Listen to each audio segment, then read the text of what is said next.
मां ब्रह्मचारिणी, नाम सुनते ही शक्ति और अडिग ध्यान की अनुभूति होती है। उनकी छवि हमें एक ऐसे मार्ग की याद दिलाती है जो तपस्या और साधना से भरा हुआ है। नवदुर्गा का दूसरा रूप ब्रह्मचारिणी तपस्या, सादगी और अटूट भक्ति का प्रतीक है। उनके हाथों में माला और कमंडलू उनकी साधना और तपस्या का प्रतीक हैं। हिंदू पुराणों में वो स्त्री शक्ति यानी कि शक्ति को उसके सबसे शुद्ध रूप में दर्शाती हैं। उनकी कहानी हमें यह सिखाती है कि सच्ची शक्ति बाहरी नहीं बल्कि आंतरिक होती है। वो हमें सिखाती हैं कि असली ताकत अनुशासन में है, ज्ञान की तलाश में है और अपने लक्ष्यों के प्रति अडिग प्रतिबद्धता में है। उनके जीवन से हमें यह प्रेरणा मिलती है कि आत्म संयम और ध्यान से हम किसी भी लक्ष्य को प्राप्त कर सकते हैं। उनकी कहानी सिर्फ भक्ति की कहानी नहीं है, ये उस क्षमता का प्रमाण है जो हम सबके अंदर बसती है। यह हमें यह भी सिखाती है कि भक्ति और तपस्या के माध्यम से हम अपनी आंतरिक शक्ति को जागृत कर सकते हैं। ब्रह्मचारिणी की यात्रा एक प्रेरणा है, आशा की किरण है, खासकर उन महिलाओं के लिए जो जीवन की जटिलताओं से जूझ रही हैं।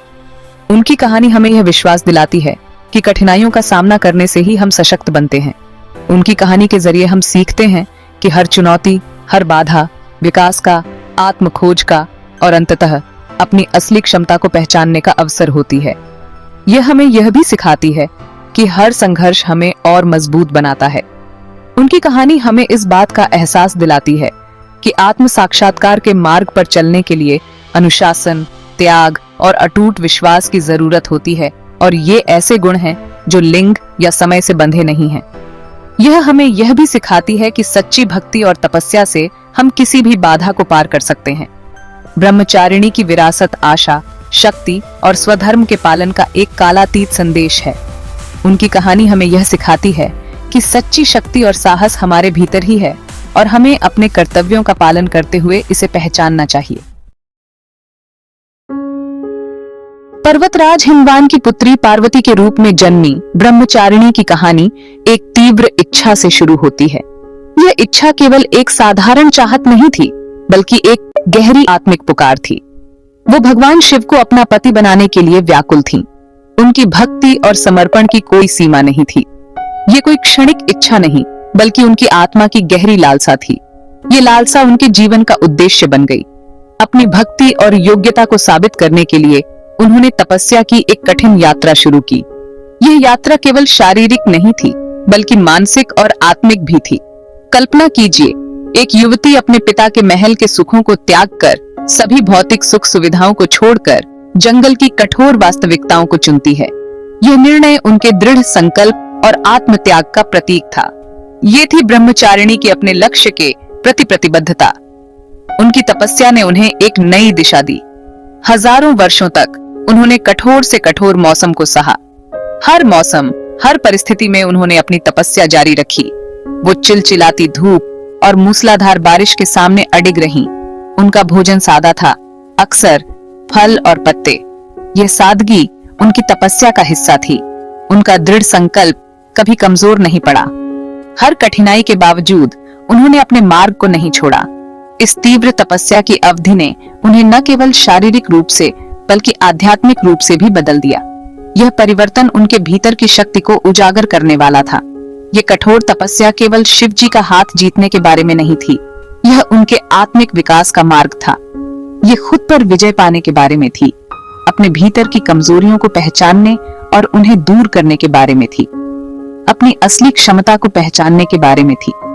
यह यात्रा आत्म खोज और आत्म साक्षात्कार की थी।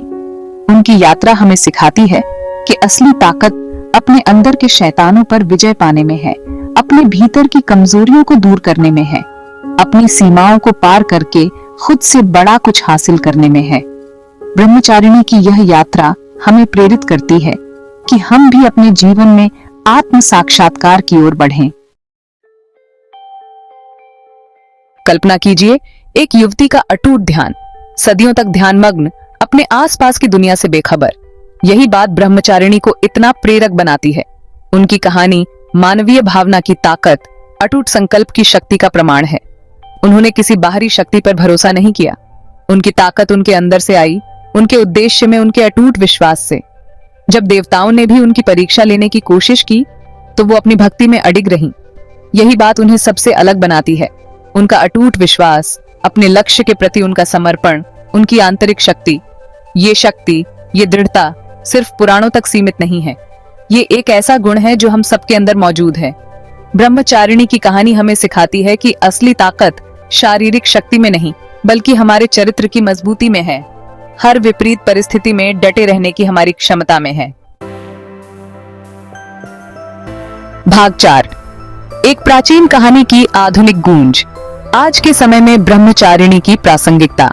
ब्रह्मचारिणी जो तपस्या और आत्म संयम की प्रतीक हैं, उनकी कहानी आज भी हमें प्रेरित करती है।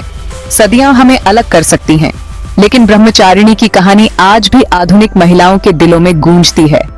उनकी तपस्या और समर्पण की भावना आज की महिलाओं के जीवन में भी झलकती है, चाहे वो किसी भी क्षेत्र में हो। सोचिए आज की एक युवती के बारे में जो एक ऐसी दुनिया में अपनी पहचान बनाने के लिए संघर्ष कर रही है जो अक्सर उसके खिलाफ नजर आती है। वो अपने सपनों को पूरा करने के लिए दिन रात मेहनत करती है और हर चुनौती का सामना करती है। ये ब्रह्मचारिणी की तपस्या का आधुनिक रूप है। आज की महिलाएं भी आत्म संयम और ध्यान के माध्यम से अपनी आंतरिक शक्ति को पहचानती हैं और उसे निखारती हैं। आज युद्ध का मैदान भले ही अलग हो, लेकिन चुनौतियां वही हैं।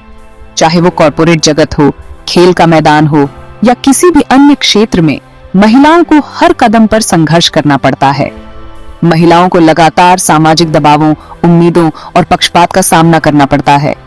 उन्हें हर दिन अपने आप को साबित करना पड़ता है और अपने सपनों को पूरा करने के लिए संघर्ष करना पड़ता है।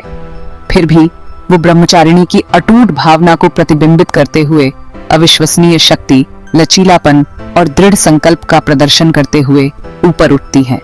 वो हर चुनौती का सामना करती हैं और अपने लक्ष्यों को प्राप्त करती हैं। चाहे कॉर्पोरेट जगत में ऊंची जगह बनाना हो, खेलों में रूढ़ियों को तोड़ना हो या काम और परिवार की जिम्मेदारियों को संतुलित करना हो, आज की महिलाएं साहस और दृढ़ संकल्प की अपनी कहानियां खुद लिख रही हैं। वो हर क्षेत्र में अपनी पहचान बना रही हैं और समाज में बदलाव ला रही हैं। वो ब्रह्मचारिणी की विरासत का जीता जागता उदाहरण है, जो साबित करती है कि आंतरिक शक्ति की कोई समय सीमा नहीं होती। उनकी कहानियां हमें यह सिखाती हैं कि आत्म संयम, तपस्या और दृढ़ संकल्प के माध्यम से हम किसी भी चुनौती का सामना कर सकते हैं और अपने लक्ष्यों को प्राप्त कर सकते हैं। भाग 5, अपने अंदर की ब्रह्मचारिणी को अपनाना, आत्म खोज के पाठ। ब्रह्मचारिणी की कहानी सिर्फ एक पति को पाने के बारे में नहीं है, ये खुद को खोजने के बारे में है। उनकी तपस्या की यात्रा आत्म खोज की यात्रा थी, अपने अंदर के असली स्व को प्रकट करने के लिए परतों को उतारने की प्रक्रिया थी। सोचिए आज की युवतियों पर कितना दबाव होता है, एक सांचे में ढलने का, दूसरों को खुश करने का। ब्रह्मचारिणी की कहानी हमें अपने अंदर झांकने, अपने आंतरिक स्व से जुड़ने और अपनी शर्तों पर सफलता को परिभाषित करने के लिए प्रोत्साहित करती है। उनकी कहानी हमें याद दिलाती है कि असली ताकत आत्मनिर्भरता में है, अपना रास्ता खुद बनाने में है, अपनी किस्मत खुद लिखने में है। ये हमारी अपनी खासियत को अपनाने, अपनी अनूठी शक्तियों का जश्न मनाने और अगर हमारा धर्म हमें अकेले चलने के लिए कहता है तो कभी भी डर